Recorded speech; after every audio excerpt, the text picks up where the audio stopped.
Hi, everybody. This is Everything Energy with Jeremy and Tina. I'm Jeremy Bills. And I'm Tina Falk. How's Here we everyone are. doing? Tina, how you doing? I'm well. I'm well. When I try to be really careful when somebody asks me that question, because typically I'm like, oh, I'm okay. Because I think, well, oh, how are they doing? I don't want to make it sound like I'm doing really great and their life sucks. Like, I'm really careful about how I respond, but I want to be honest too. So Yeah, typically my go to is, I'm great. Because yeah, even if I'm not, I want to be great. So I'm putting it out there yeah. that I'm Well, there you go. I love great. that. So, what have you been up to this week? um, oh, that's a good question. I got a lot of chart readings done this week, which Oh, was a lot good. of fun. I even did some with some contracting work going on in the basement. I'm kind of getting used to it. It's kind of become a part of the norm, getting your basement finished. Had a new client. Got to go to help. I'm helping a big trucking company sell their business.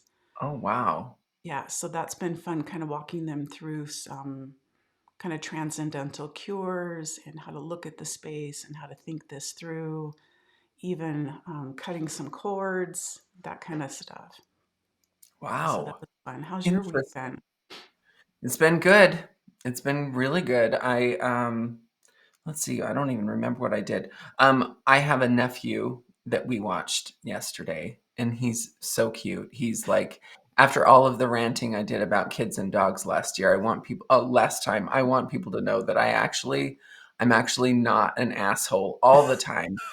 I do like All the some time. children, and I love my nephew. He is the most adorable baby I've ever seen. So we Is watched him. he, I want to say he's what, 8 months? Yeah, I Eight think months? so. Oh, yeah, he was born in October of 2023, so yeah. Oh gosh. Yeah, so Oh, such a he's getting sensitive bigger. Every one. single time I see him, he's getting bigger.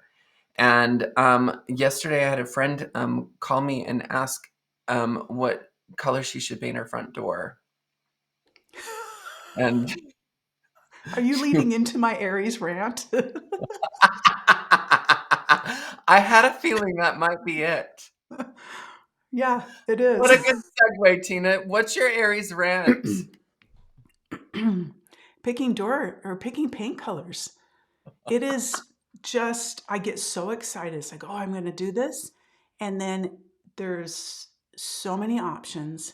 And I'm the kind of person that's like, I don't want to like pick something and go, oh, I can live with that because I can't live with it. It's either I love it, this is awesome, or I hate it. Uh-huh. And yeah, I picked a color for my front door, as you can see from across the street, me painting, and I hate it. So now I'm in the process of picking a different color. I think I found it. I'm really excited about it, and I think it'll surprise you. Yeah, good. Okay, wait a minute. Is it the color that we discussed yesterday, or did you find a different color? A different color. Okay, And well, I'm not maybe. going to tell you. Okay, well, you'll have to surprise me then. Yeah, I think you'll be surprised, but I think you'll like it. But if you hate it, maybe I need to come over and help you paint the next color. Yeah, because well, and you did. You helped me pick a color, and I I sat with it, and I thought, you know, I woke up. I was going to go last night after my husband and I went for a walk. I'm gonna go, like, what time does Home Depot close? I'm hitting Home Depot. I want to get that paint. I want to get started in the morning. And I thought, you know what? I better sleep on it. And then it dawned on me this morning because we had picked a nice medium to light tone tan brown color that kind of matched the flooring and the inside of the house because I wanted the outside to feel like it flows inward, right? I didn't Mhm. want it the color that I painted, it just doesn't match the interior. And so I don't want that. To me is confusing. Not that I'm going to let anybody in my house, but it's to me it's got to make sense. Um, but I was woke up this morning thinking my biggest complaint about this home that we just moved into a couple months ago is that it's overwhelmingly earth. And Mm, so I've been seeking in ways to like shift the earth energy. Mhm. because I'm really high earth and I don't want, I've lived in a really high earth home before and Mhm. it wasn't, a lot of things happened. So it's like, okay, I need to shift out of the earth field, I Mm. think. So, yeah. Okay, I can't wait. I can't wait to see what you've chosen. So is your Aries rant neighbors? Oh my gosh, no, we did that last time. No, the other day I was driving on the freeway, and this is the other th I hate driving. I'm Mm, gonna preface this with I hate driving. And I hate specifically driving in Utah because Utah drivers are the most inconsiderate drivers of any place I've ever driven a car. And I was on the freeway, and the exit that I was on was one of those dotted lines where you have to merge out of that, otherwise you're going to exit in the next exit and you have no choice. So mhm. I indicate long before I need to merge into anywhere. And I was looking at the cars and they were all like pretending like I was not even there. And I'm thinking, oh my God, I'm going to have to get off of this next exit. And this truck, okay, one of my biggest pet peeves is white straight men who purchase trucks that have the lifted Mm, everything, the mhm. gigantic. Okay, everyone and their dog knows if you purchase a truck like that, you're overcompensating. Everybody knows. It's like a big neon sign that says, I'm overcompensating, I'm insecure. He comes right up next to me and revs his engine, and he's got his hand on the wheel, and he looks at me and he goes, "Ugh." His window was down, my window was down, and I was not having it. So I just laid on my horn. I didn't go honk honk. I just went Yeah. honk. And he looked over at me like, "What?" And I looked at him and I said, "Let me in." And so he speeds up. He Ouch. gets in front of me and slams on his brakes. And then Oh. luckily there was a space where I could merge. And I Mm. just kept honking at him. And he rolls down his window and he's bright red. He's pissed off. And he looks at me and he goes, You I love will this. kill you. I will kill you. Oh my gosh. And I rolled down my window and I said, Go ahead, pencil dick. And that just made him crazy. And then he had to get off the freeway because he was in the lane that forces you to get off of the free. Oh, Mm. listen, bottom line is let people in if they have to Mhm. merge. Yeah. It's pretty fucking simple. Yeah. So dumb. Okay, so door colors and Utah drivers. Yeah. That's the Aries Yeah. rent. I think what I've Mhm, noticed about Utah drivers, because we moved, we're transplants, is that if they realize that they missed a turn, they'll just stop. mhm. And it doesn't matter what lane they're in. Like there's no thought of like, oh, I could just go to the next light or I could go to the next exit and just circle back. It's like, no, I've got to, it's, yeah, I get it. It's a bit challenging. Although I've driven in California, northern and southern California. There's not a blinker. They're not fans of blinkers, and that's, No, they don't indicate. They just mhm, merge. yeah. And I think that maybe it's because they've driven in Utah before when they know that no one's gonna let them in, so they just kinda force their way. They're like, "I've driven in Utah. I'm getting in whether you let me in or not." Yeah. Oh, well, I'm glad we got that off our chest. Right? Mhm. Yeah, shake it off. That's right. So what's Mhm. the topic today, Tina? I wanna talk about feng shui because Okay, that's near and dear to let's our do it. hearts. I think both of us can agree or admit that it kind of infiltrates, our Mhm. decision making, Yeah, how we look at space and people and interactions and relationships and influences through those feng shui glasses, to yeah, be able to say.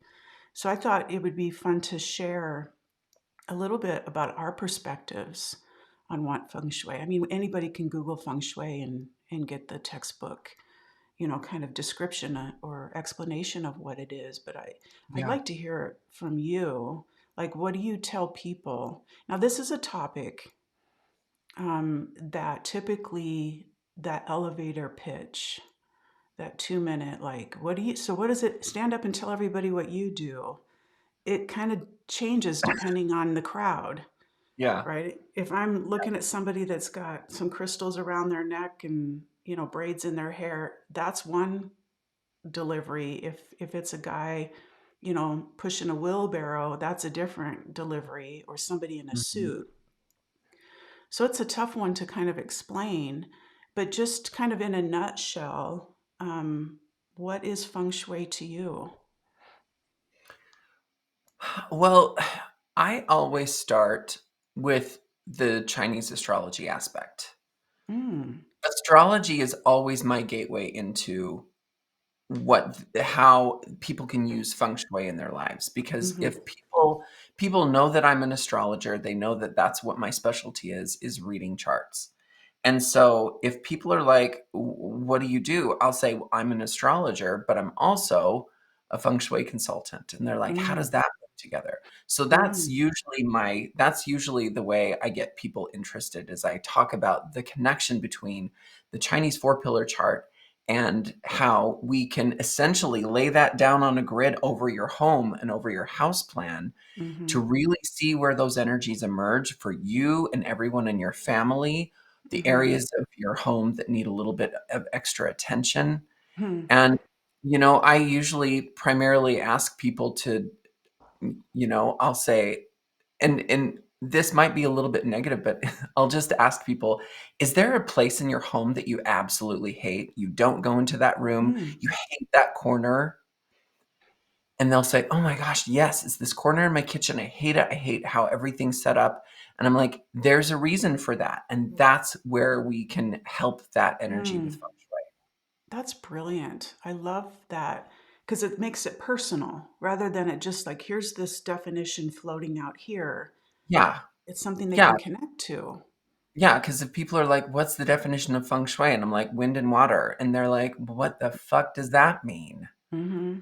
Wind and water, how does that apply to me?" Yeah.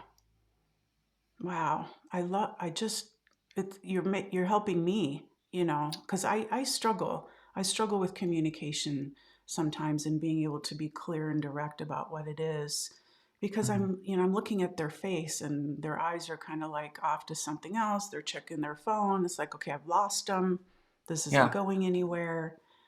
And that's just a really cool way to kind of get them thinking, and you not only them make a connection to feng shui but make that connection to you Yeah. as a practitioner.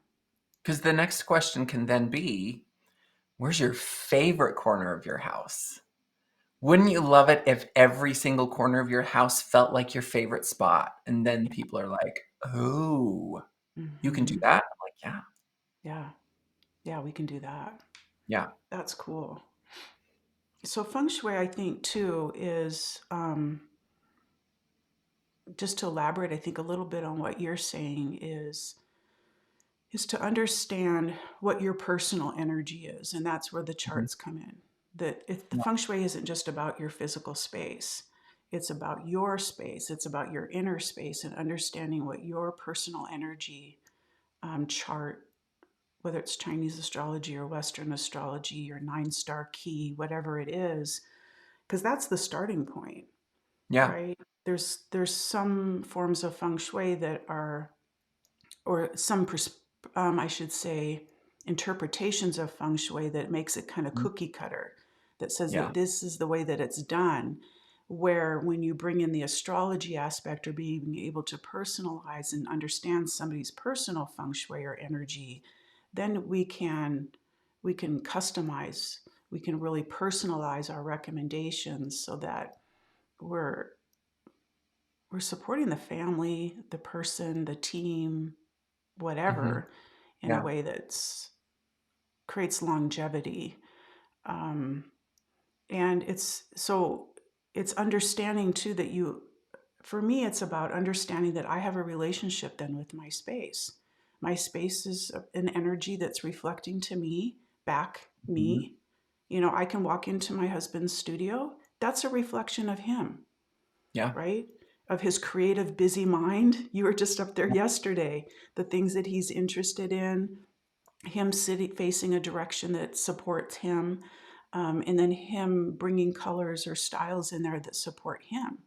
So Yeah. that space is reflecting who we are internally, mentally, emotionally, psychically. And sometimes that reflection isn't no longer it's no longer supporting us. It might be Yeah. some a space that we set up 10 years ago when we moved into this house, Mhm. and you've grown, you've taken classes, you've shifted in your life, and you've reached pivotal points, and that space is like, oh, it's outdated, or it's that was something I was into. It's kind of like when a teenager wants to change their room into a more adult kind of room rather than that Mm. little kid room that they had for so long. We all Yeah. have periods and need to allow ourselves to kind of cycle through that kind of energy. Because if the space isn't supporting us, the newness Mhm. of we are, because we're new every day. So we need to have a space that we can create that can shift along with us, can Yeah. support where we're going and not hold us back in the past somewhere. Mhm. And that, Totally. yeah, that relationship is important. That I can talk to this space, and I can say, what is it you need?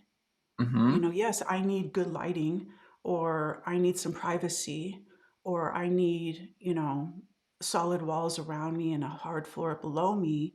But what does the space need?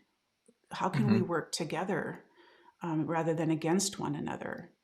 And Yeah. that's what you said, is mapping the house out to say, okay, well, my office sits in a specific sector or a specific direction that wants to be this. It's holding Yeah. this kind of energy. It's on its own. And then I come in with my energy. Now, how do we work together? It would be like if you moved into my office here and we had to figure out how to work together, your energy and Yeah. mine, you know. That's so I love that you mentioned that because our homes and our businesses, they have a big job, okay? It's like when someone like, if I have a client that I'm doing a reading and they're like, "What sign is the best for me?" And I'm like, "Listen, compatibility in astrology is interesting because we're all humans and we're all terrible for each other." That's what I tell people. But what astrology can do is it can show you where your strengths and weaknesses are going to be within that relationship. And what Feng Shui does is it Hmm. takes it to the next level. It shows you the relationship not only between you and the people in your family or life or people that you're sharing your living space or business space with, Hmm. but then it can show you the personality of the space itself and how you merge all of those energies together. Yeah. Because I'm married to someone who is completely a polar opposite than I am. And so any space that we live in together has a big job to Hmm. fulfill, right? Hmm. It Yeah. needs to be able to deal with me being kind of a high-strung OCD kind of person that is hyper clean and needs a project, and my husband who isn't really, obsessed with having a clean space. He likes a little bit of clutter. He's Hmm. from Tokyo, Japan, where there's not really a place to put anything because all of the Mm. spaces are so small and confined, right? Yeah. So having a little bit of clutter makes him feel like he's at home. So Mm. having a space that can help both of us to express who we are Hmm. within the spaces that we occupy, but then also finding the right space in the house and in the living space that's going to support each family member or business partner. Yeah. So I love that you brought up, like, if we were to work together and be in the same office, we would need to kind of get a sense of, okay, what is this space? What does this space have to give? Hmm. What is the energy of the space? And Hmm. that's what feng shui consultants do. We're professionals that can walk into a space. We can sense what the home or the Hmm. business is wanting to give or is capable of giving, and then plugging the right person into that space in a way that's going to be cohesive. Yeah. It's, I don't think we realize the importance of, like you said, the home. Mhm. It's a consciousness. It has a consciousness. It's living like we are. Yeah. And oftentimes we just neglect it. We don't think about it. We're slamming the doors or ramming the Mhm. vacuum into the baseboard. And it's, it's, it's more, and we can make it more. And it's Yeah. really interesting when you can walk into a room and just be with the room. And sometimes we have to close our eyes so that we're not looking at the mess or the things that we like or don't like, and just close our eyes and just connect and say, I'm here. I'm Yeah. sorry wasn't paying attention. I'm here now. What is it that you need from me? How can I support you? And Yeah. then create that so that you can have a conversation and so that it is working together. Yeah, it'll be interesting because we're finishing our basement here, and there's three more people moving in the basement, and they're Yeah. all family. It's not like they're Mhm. strangers, but this is going to be a house full, and trying to make it work. I was so grateful because we didn't build this house, and so I wasn't able to put in those feng shui cures, in Mhm. the concrete, in the soil, like Yeah. we have in the past. But before they put up the drywall downstairs, I was able to put something in every sector. I took a little baggie and because I have such a big stone collection, I gathered stones She does. and I It's gathered them unbelievable.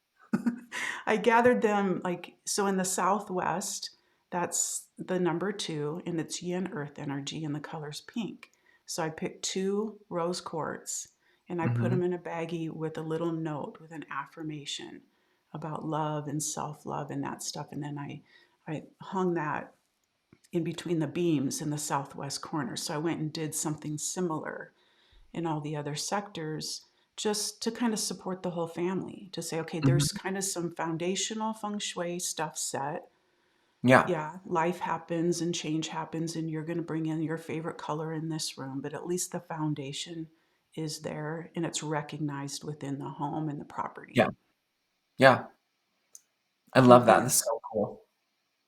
So there's a few schools of feng shui, and I'm not sure if people Yeah. understand that. I think people don't. Where there's a lot of confusion happens is where they dive in, they're watching somebody on Instagram or a video on YouTube, or they pick up a book, and it's like, oh, that's really cool, and they make some changes, and then they're listening to somebody else, Yeah. and it could be a different school, and that sometimes it brings about like, what? That doesn't make sense. That's confusing because Yeah. there is a couple schools that um, for the most part, they align, but Mhm. there's just a slight difference. So I thought it'd be good for us to kind of share a few of the different schools. Yes. Um, so let's start with landform. Okay. I love landform. I do I've grown to love landform. Yeah. Why is that, Jeremy? Well, it kind of it's kind of the story of our friendship, so to speak, because when I first met Tina, I hired her as a feng shui consultant for the little townhouse that I owned, and then I met my husband and we put all of our stuff together in this tiny little space and we realized that we needed a bigger space. And I started looking for spaces. I started looking for places to buy. And she had given me the basics of landform, which are basically taking a look at the land around and the environment around the space that you're going to be living in. And of Yeah. course, and Tina will go over all of the rules and everything in just a second. But she gave me the basics of that I clearly did not understand. I was texting her every couple of days. We found this space, and I'd send her the picture, and she'd be like, "The landform is terrible. What are you thinking? What's going on? What?" And so pretty soon, I started understanding what she was starting to say about landform, and I was like, "I don't. Why do I have to follow these rules of landform?" But the landform feng shui really gives you an understanding before you even walk into the house Hmm. how supported you're going to be. Hmm. Yeah. So can you expound Landform. on landform a little bit? Yeah. To me, it's the most important school of feng shui because it's about your structure, your property, and what its relationship is to surrounding structures, man-made or nature-made, Mhm. right? you don't want energy that's blocking the flow, or have a, be living near a cemetery where the energy is too yin, too death energy, Hmm. slow energy. You don't want to be on a super busy road where it's buzzing by too fast. You want support. You want flow. And because that's what we're trying to maximize, right, is to create flow, chi into our space, into our lives, which brings good health and connections and money and opportunities, all of that. And if landform is off, it's virtually impossible to change unless it's just your property that needs changing. Hmm. Because you might need a different energy on one side of your house. Well, you can't go to a neighbor and said, I really need a second story. I need your house to be taller than mine, please. Can we make that happen? Right? That's impossible. Or to Yeah. have the city reroute the traffic. We can't change landform. It's expensive, even if it is on your property, to plant trees or to bring in boulders or to shore up water, that kind of stuff. So to me, that's why it's so important, because I've been to several homes and businesses over the last almost 20 years. And people have spent a lot of money and time feng shuiing the inside of the house or the business, and it's still not working. And it's Mhm. because the landform is off. And Yeah. so I think this is something that we can all do. And I think we all do it anyway, I'm sure, is look at those businesses, because they're easy to spot. The businesses in your community when you're driving around, and they sit empty, or they have a high turnover. It's always, it's The typically high. it's like a drive-through kind of thing, or it's a strip mall, or it's a business behind a business. That's going to be a landform issue. Hmm. Um, there's so many places, like even driving around this new community we live in, it's, there we're like, oh, there's this shop back here. Well, it's sitting behind a McDonald's, and you can't see it from the road. Hmm. But why did those people rent there? Because it's cheaper. It's cheaper to rent behind McDonald's, behind, rather than being on the main road. And Yeah. so people who are starting up a business, they're going to be like, oh, well, that's a good deal. I'm going to rent back there. But then they have no exposure. Hmm. And when you're a business and you don't have exposure by drive-by traffic or foot traffic, then you have to work really hard at being seen. So Yeah. that's a lot of big social media presence. It's a lot of online marketing that you have to do. So landform to me is a big deal. If it's off, it's off. And Hmm. even when we were looking for houses, when we purchased this one, you know, thank goodness for Google. It's like I'm not even getting in the car for most of these because I'm Yeah. looking at Google and it's not working. How's the landform at your place? You've got a lake view behind you. We have a How's lake that? view behind us and a mountain, luckily, that kind of gives us some support. Um, you know, I when we were looking for houses, I did the same thing. I pulled Google Earth is so cool to be able to use because you can see from all different perspectives and different angles, and so many different images. And I I think that, like I said before, landform was something that was kind of a learning curve for me because I had to Mm-hmm. actually experience what negative landform was as opposed to positive, and how to work with that. So Mm-hmm. yeah, I actually, there's a few things that we need to work on with our landform, because even though there's a mountain and a lake, we need a lot more support than we have because our Yeah. house is higher and it slopes down. Mm. And so the energy is kind of sloping away from us into a huge lake. So my husband, luckily, he loves to do landscapes, and so he's working to correct a lot of the landform, and just intuitively, he doesn't Mm. know landform feng shui, but intuitively, a lot of the ideas that he has for the backyard are really going to be supportive. Yeah. And it'll be interesting to feel the difference when those trees that he planted back there Start to start grow. maturing, and that'll really create that support that you guys need. Yeah. That's exciting. So that's landform feng shui in a nutshell. And that, you don't even need to go into somebody's house for that. It's just Mhm. looking at, and I think you could include landscape feng shui in there and all of that Yeah. because you can help direct the chi that way. So Mhm. that's a fascinating topic. And then classical feng shui. Classical feng shui to me is kind of an umbrella. It's the umbrella of looking at using a compass to map out your home or your property, following the true directions, as well as the Chinese astrology, flying stars, and more of the, there's not a lot of woo in the classical Mhm. stuff as far as my take on it, how I learned and the perceptions I've had. It's very matter of fact. Mhm. It's more calculated, there's math involved, it's very specific, and it's just black and white. Okay, here's an evil energy, deal with it.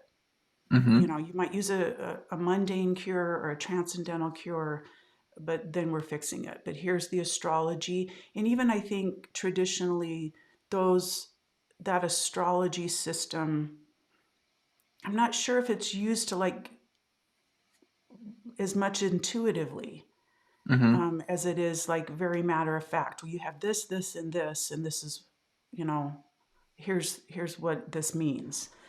Yeah. What is your take on classical feng shui? Classical feng shui, that's the I love it. I think that's where things get fun because Hmm. my favorite thing to do as an astrologer is to bridge the gap between Western astrology and Eastern astrology. And when you can put it together in feng shui and putting it down on the grid, putting it down on the compass to see where each family member's energies are going to be really, really Hmm. emerging and where they're going to be connecting, where they're disconnecting.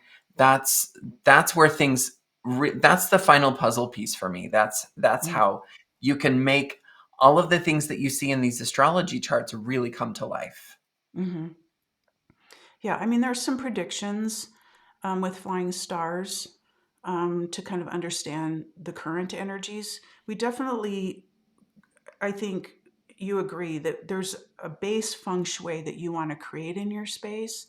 Yeah. So each sector is represented, there's an understanding there. But then energy is always changing. There's not a perfect feng shui house. You can't pick the No. perfect lot and build the perfect shaped house with the everybody has, because the energy is always changing. And Yeah. so it's you, even if you put the house on a rotation, on a spinning wheel, it's not going to line because the flying No. stars fly in an awkward pattern. Yeah. So we have to stay on top, and I think that's what I love the most about incorporating the Chinese astrology and the flying stars, because some stars are good stars and bad stars, and where they're landing and what that means this month or this year, so that we're present with the work that we're doing. We're Mhm. like paying attention and we're being conscious about the choices that we're making. And I think I'm not sure if it's here that we've talked about it before, but it brings an understanding of, oh, this is why I'm feeling this way right now, or this is why this is happening. And it's a Mhm. phase because the energy Yeah. is going to shift. Yeah. It's what I Yeah. love And about energy. It always shifts. it always shifts and it never is. That's why, this too shall pass is a real thing, right? Hmm. Because things are constantly moving. I loved that you said that there's no house that's a perfect feng shui. This is why we have jobs because people are constantly coming up with difficulty in their homes. They're finding that one corner that they hate and they don't know why. They're Hmm. finding that one area in their house where they always seem to kind of get into conflict with another family member. And that's what feng shui is about. It's about learning how your space can support you and how you can support your space, which is why there's cures in feng shui. And when you find an area where there is an evil star, there's a cure for it. There's a way to counteract that energy and to balance it. Hmm. It's not just going to be, well, you're screwed because this Yeah. evil star is in this corner for the rest of your life. No, Yeah. it's always going to move and shift. Yeah. And even if there is because I know old school feng shui it feels really harsh. It Yeah. feels really like, well, that's an evil star. And there is kind of that mindset. Well, okay, you can't sleep there this year. But yeah, but that's my bedroom. I know, but you've got to sleep in the dining room this year because of that star there. Sometimes we have to go through challenging experiences. That's how Hmm. we heal and learn and grow and expand. Yeah. So I don't necessarily see those stars as yeah, they can be rough at times. I think it Hmm. depends on you and the work that you're doing, you know, to on yourself and in the home and with people. Hmm. But I do think, because as frustrated as I get sometimes when clients reach out and say, "Hey, I just moved into a new home." I'm just like, "Okay, you know what I do. Why didn't you call me to help you pick this new home now?" Because typically, they're not looking at it through our lens. No, As frustrating as that can be, I surrendered to the fact that the reason they didn't reach out to me is because they need to be in that home for some reason. they're there to learn something from it. Yeah, gotta Yeah. learn. They gotta learn. So Yes. I think there's one more worth talking about. Now there's some Yeah. kind of sub schools that people have kind of coined, you know, names for. But the other main school that I think people are most familiar with in the Western world is Mhm. BTB, or Black Hat, or Black Sect Tantric Buddhism. It's also called Black Hat Feng Shui. Mhm. Some people refer to it as Western Feng Shui, but I don't think that's appropriate either necessarily. What's your take on BTB school? Well, that's actually the first experience that I had with Mm, feng shui. mm, Years and years ago in my 20s, I took a basic feng shui class that was based on BTB principles. And I was really, really intrigued by it. I started doing a lot of the things in every home that I had since I took that class. And I just knew the basics, but I always wanted a professional perspective of how that was going to work for me and how it was going to work for my home in my living space. But then I realized, when after I met you, who specializes in more traditional compass style feng shui, these two methods are very, very different. A lot of them have the same principles and a lot of the same language, but they do shift things quite a bit. hmm. Yeah. And I found it interesting because one of the things that I love that you do, and one of the things I love that I do, is that we don't just stick to one school of thought, right? Hmm. We pull from all of the different schools to really specialize and cater it to the client. Yeah. Hmm. Yes. I'm so grateful that my feng shui master taught me all of those schools. Yeah. And therefore, I extend that and teach that to my grads. So it's to layer this information and apply what Mhm. needs to be applied. Now, I think what the biggest difference to me about classical or compass school in B2B is how the property is mapped out, Mhm. right? Where the BTB is, they're both very um, this way or this way, Mhm. but they can be when you overlay them. If I were to overlay, especially my house, your house would be okay either way, which is interesting because your house would match either BTB or B2B. classical. Yeah, The reason exactly. being is your front door faces north. Mhm. My house facing south, it would be an opposite. So if I were to put the compass down and then lay the bagua, which is the square compass that the BTB uses, then my those directions would show opposite, and that would be confusing. And that so I'm not saying sometimes it works, and there's a belief in that, and there's if you believe it and you practice it, it can Mhm. work for you. So I'm not dissing that school, but I am going to suggest this. So my house faces south, and on the compass, if I'm lay the map down, my door is in the south. When I step out my door, the sun is in the sky. It's full exposure on the south side of my home. I'm in the northern hemisphere. So that's south fiery hot energy, right? It's hot over on that side of the house. The snow Mhm. always melts on that side of the house, right? Except for not you on Yeah. the north side, Not mine. in the shadow. If I were to apply the bagua on my house, it would say that the north is my front door. And the north would be cold and water, and it would be blues and blacks. So, what it would be recommending is that I put water where there's fire naturally. Mhm. And to me, that's why BTB is ingrained in intentions. Mhm. Because now we have to set an intention that my front door is water. And that's a lot of work. Now I'm working against nature. I'm Yeah. working against the natural elements and working harder. When if I just declared it to be south, because in this world we have polarization, we have the north and south poles, and just honor the south, work with it, Mhm. it's less intention focused and less work. I Yeah. work with what's there. Yeah. I hope that doesn't sound harsh. I don't want to make it ever sound like I'm against No. BTB because we absolutely love the sector idea. We Mhm. absolutely love the cures and looking at form and function and the flow and color, like my Yeah. front door and all of that. What's your take on BTB when you have to apply it? Oh, yeah. Well, the thing that I love about BTB is that's where the design elements come in.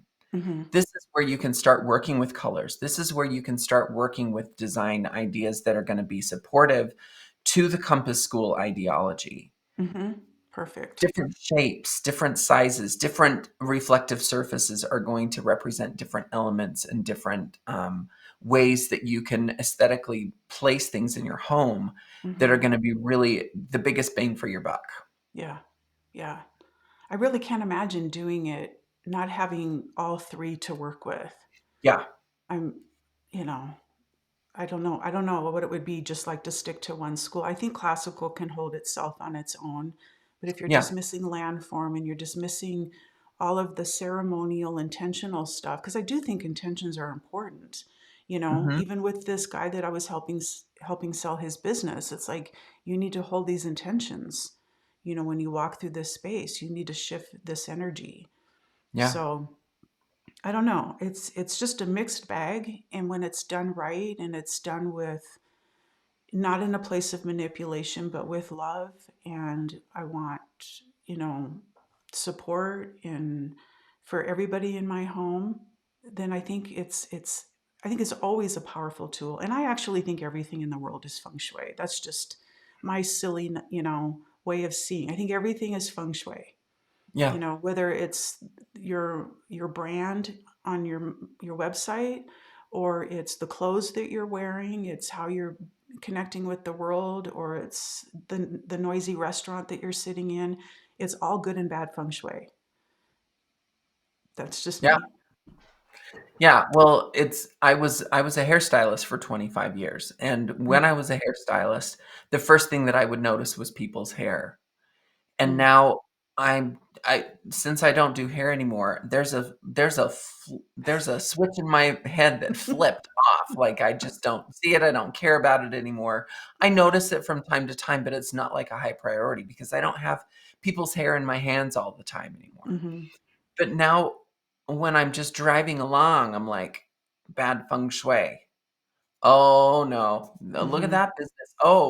Oh, there's a new business there again, Yeah. and it's the Yeah. 3rd time this year. I wonder how long they're gonna last, you know?" Mm-hmm. And we'll be driving along, and my husband will be like, "Isn't that bad feng shui over there?" And because he's picking up on all of the things that I'm just naturally saying Yeah. that are coming out Mm-hmm. of my mouth as we're driving along. So, yeah, it's funny how the people in our lives, they start picking up on things when we're like, "Oh my gosh, I would never buy that building. That's terrible." Or, "Oh my gosh, that is so beautiful." Like, I can Mm-hmm. sometimes there's businesses that I'll drive past and I'll slow down because 'cause I'm like, "Oh," they're working with a feng shui, practitioner, Mm-hmm.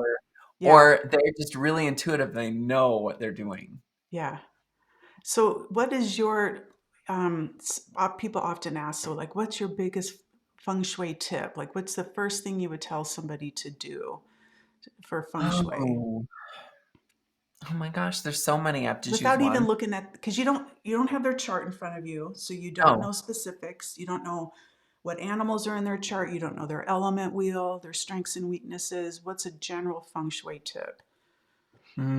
I hmm. mean, you just did a great one the other day that you posted, your Oh, front well, door. yeah, because my front door in spring. If your front door is a mess, go clean it.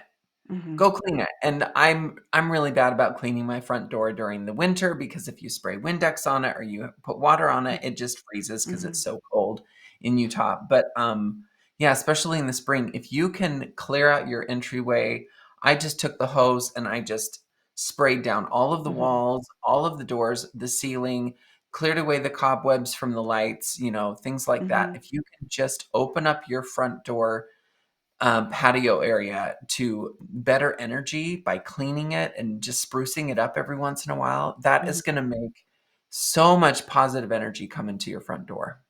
It really does. I see chi that's coming to our home or on our property as a dear friend. Hmm. And I want the front entry to be lit up and to be welcoming so that Yeah, they're like, "Oh, I'm welcome here. I'm wanted here." yeah, Because, I don't know about you, but over the years, I've been to some sketchy places as a feng shui consultant. It's like, is this the right address? Like, I don't want to walk under those spider webs. That's gross. Or, yeah, oh, I don't want to touch anything, hmm, right? It's not, and that's not a judgment. It's just like, that's the energy at the mouth of your home. hmm, You want it to be clean and vibrant. You want good chi coming in, not yeah, dusty, old, leftover chi coming in your front door. yeah, Yeah, I think oftentimes we neglect the front door because we come in through the garage. We pull the car in, we close the garage door, enter through that door. We don't even look at the front door, yeah, from a visitor's perspective. I think my top feng shui cure, as mundane as it is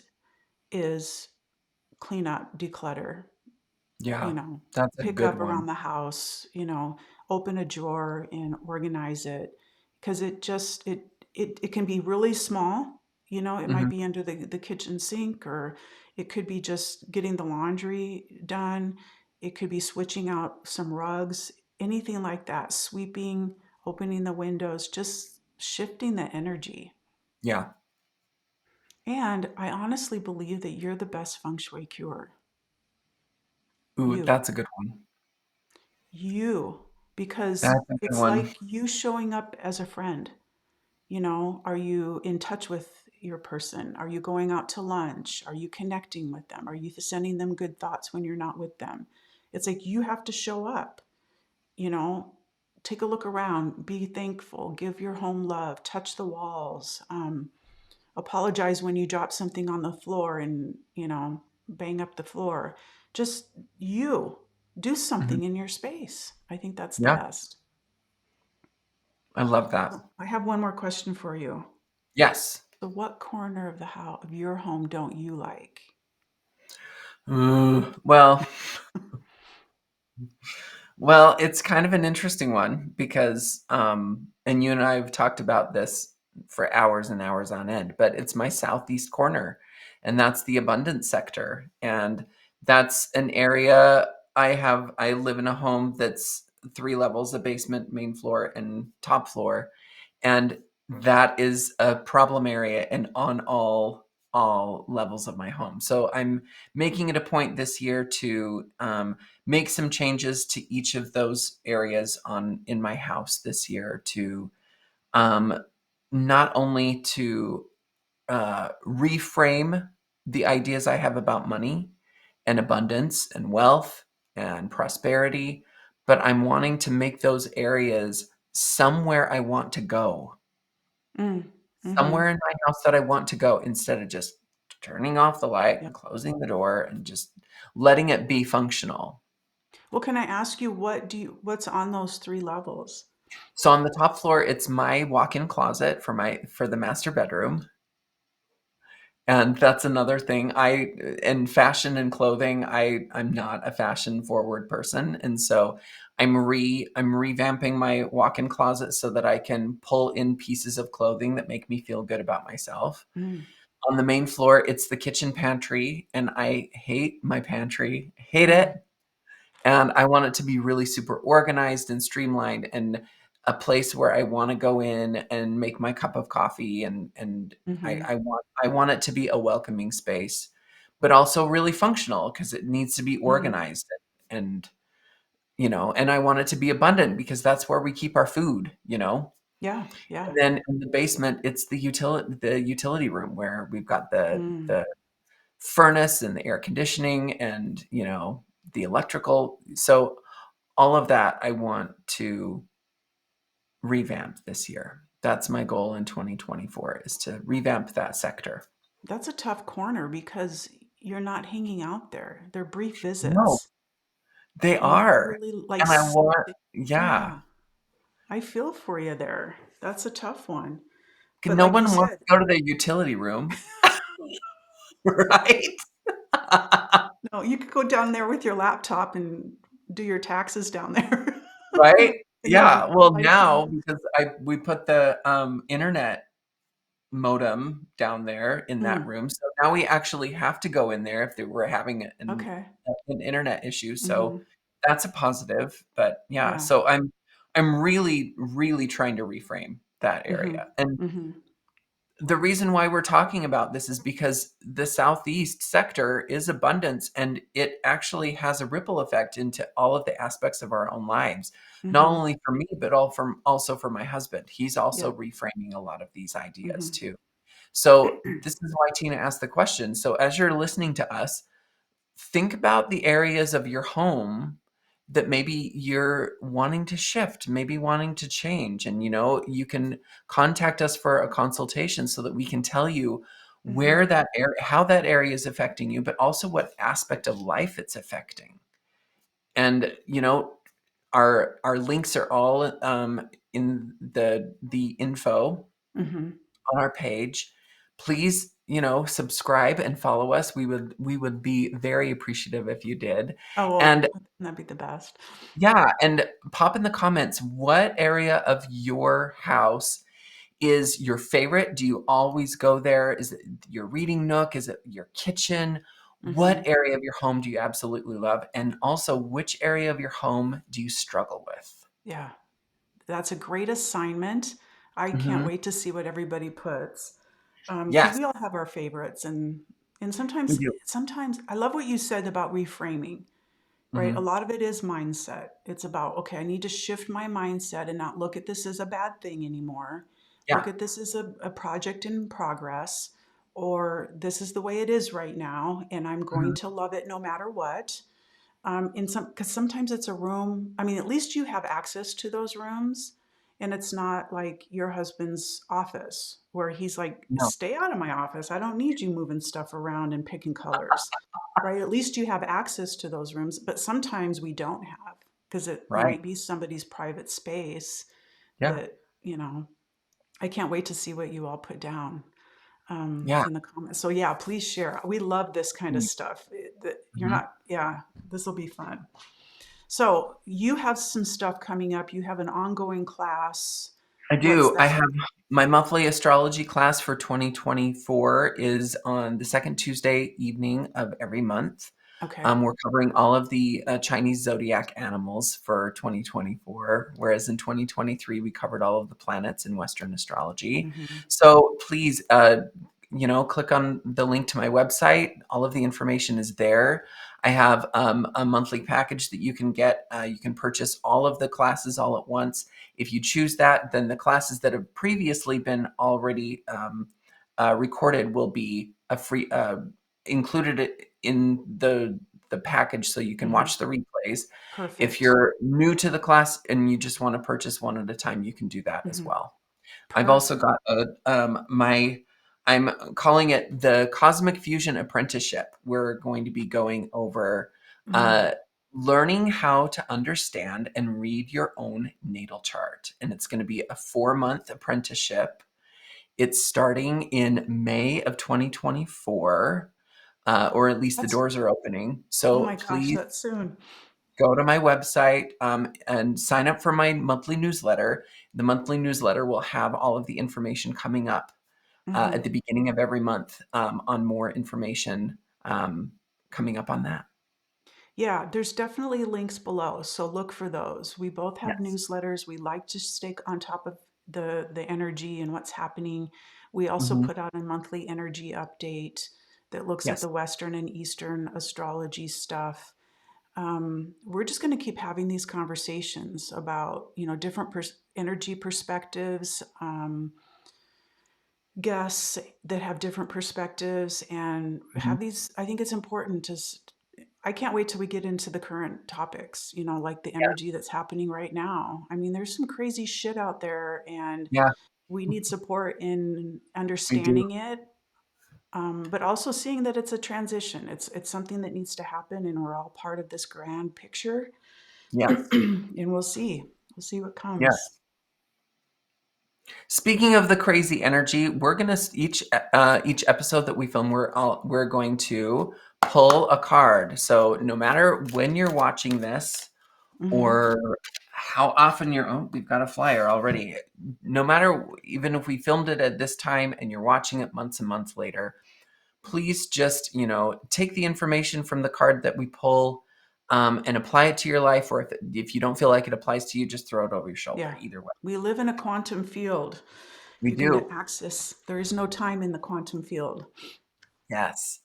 So Tina mentioned that there's a lot of crazy shit going on in the world, but at the same time, with every yin, there's a yang, right? With every Hmm. light, there's a dark. With every dark, there's a light.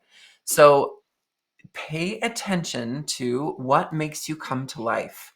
This is the Mm. coming to life card. And this card really, really, it shines a light on the aspects of life that are making you feel energized. What makes you feel like you're coming to life right now? What projects are you beginning? What makes you feel good about yourself? When there's crazy things going on in the world and you know that you need to ground or balance yourself, what do you do? Do you go for a walk? Do you eat Mm. your favorite food? Do you drink water? Do you just go out and sit in the grass? What do you do? What do you do? Do you watch your favorite show? I know for me, what makes me come to life, if I'm having a bad day, I all I have to do is turn on Olivia Newton-John. I know Olivia Mm. Newton-John, a Mm. lot of people don't know who she is, but she is my favorite artist of all time, and if I turn on the song Xanadu, it shifts my perspective completely. So pay attention. What are the things that make you come to life? Mm. Is it a new career idea? Is it a song? What makes you come to life? Yeah. Perfect ending. I couldn't, there's nothing to add. I love it. Thank you. Thank you, Thank you. everyone. Thanks for joining us, everyone. Yeah. Happy feng shuiing, and let us know if we can help you out in any of that. Yes, please. All right. Bye Thank you. bye. See you next Bye. time.